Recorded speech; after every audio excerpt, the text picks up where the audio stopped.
श्री राधा कृष्णाय नमः। चारुण आदि मल्ल कंस के छोटे भाइयों तथा 5 जन्य दैत्य के पूर्व जन्मगत वृतांत का वर्णन। बहुलाश बोले, चारुण आदि जो मल्ल थे वे पूर्व जन्म में कौन थे जो यहाँ मथुरापुर में आए थे। उनका कैसा सौभाग्य है कि साक्षात श्री कृष्ण चंद्र के हाथ से उन्हें युद्ध का अवसर मिला। श्री नारद जी कहते, राजन, पूर्व काल में अमरावतीपुरी में उतथ्य नाम से प्रसिद्ध महामुनि निवास करते थे। उनके 5 पुत्र हुए जो कामदेव के समान कांतिमान थे। उन लोगों ने विद्या, स्वाध्याय और जप छोड़कर मद से उन्मत्त हो राजा बलि के यहाँ जाकर प्रतिदिन मल्ल युद्ध की शिक्षा लेनी आरंभ की। अपने पुत्रों को ब्राह्मणोचित कर्म से सर्वथा भ्रष्ट, वेदाध्ययन से रहित तथा मदमत्त हुआ देख मुनिश्रेष्ठ उतथ्य ने रोष पूर्वक उनसे कहा। उतथ्य बोले, शम, दम, तप, शौच, क्षमा, सरलता, ज्ञान, विज्ञान तथा आस्तिकता ये ब्राह्मण के स्वाभाविक कर्म है।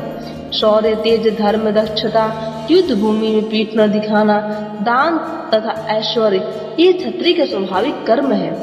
कृषि, गोरक्षा और वाणिज्य ये वैश्य के स्वभावक कर्म है तथा सेवात्मक कर्म शूद्र के लिए भी स्वाभाविक है।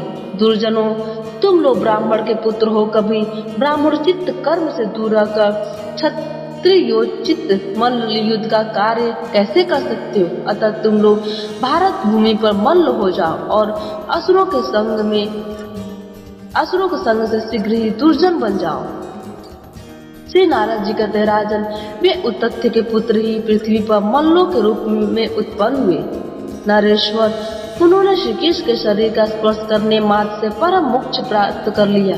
इस प्रकार मैंने चारों मुष्टि, कूट, शल और तोषल इन मल्लों के पूर्व चरित्र का वर्णन किया। अब और क्या सुनना चाहते हो। बहुलाश ने पूछा, मुनि, कंस के छोटे भाई जो कंग, नयग्रोध आदि 8 योद्धा थे, वे सब पूर्व जन्म में कौन थे जो कि परम मोक्ष को प्राप्त हुए, यह बताइए। श्री नारद जी कहते, राजन, पूर्व काल की बात है। कुबेर की राजधानी अलका में देवयक्ष नाम से प्रसिद्ध एक यक्ष रहता था। वह ज्ञानी, ज्ञानपरायण, शिव भक्ति से सम्मानित तथा महातेजस्वी था। उसके 8 पुत्र हुए जिनके नाम इस प्रकार है, देवकूट, महागिरी, गंड, दंड, प्रचंड, खंड, अखंड और पृथु। एक दिन शिव पूजा के निमित्त अरुणोदय की वेला में एक सहस्त्र पुंडरीक पुष्प लाने के लिए यक्ष की आज्ञा पाकर वे सब गए। उन्होंने भ्रमरों की गुंजावर से युक्त सहस्त्र कमल पुष्प मानसरोवर से लाकर उनकी गंध को लोभ से सूंघकर पिता को अर्पित किए। फूलों की उच्छिष्ट करने से दोष से शिव पूजा से तिरस्कृत हुए वे मूढ़ यक्ष 3 जन्मों के लिए असुर योनि को प्राप्त हुए। मिथिलेश्वर, हे विदेहराज, बलदेव जी की कल्याणकारी हाथों से मारे जाकर वे दोष से मुक्त हो गए और परम मोक्ष को प्राप्त हुए। नरेश्वर, कंस के छोटे भाइयों के पूर्व जन्म का यह वृत्तांत मैंने कहा, और तुम क्या सुनना चाहते हो। बहुलाश ने पूछा, ब्राह्मण, यह शंख रूपधारी दैत्य 5 जन्य पूर्व जन्म में कौन था जिसकी अस्थियों का शंख भगवान श्री कृष्ण के कर कमल में सुशोभित हुआ। नारद जी कहते, विदेहराज, पूर्व काल से ही ये चक्र आदि त्रिलोकीनाथ श्री हरि के उपांग रहे हैं। वे सब के सब तेज से संग्रहित होते हैं। राजन, उनमें से 5 जन्य शंख को बड़ी ऊंची पदवी प्राप्त हुई। वह श्री कृष्ण के मुख से लगकर उनके आधार मृत का पान किया करता था।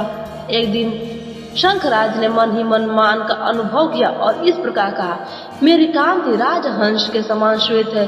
मुझे साक्षात श्री हरि ने अपने हाथों से ग्रहित किया है।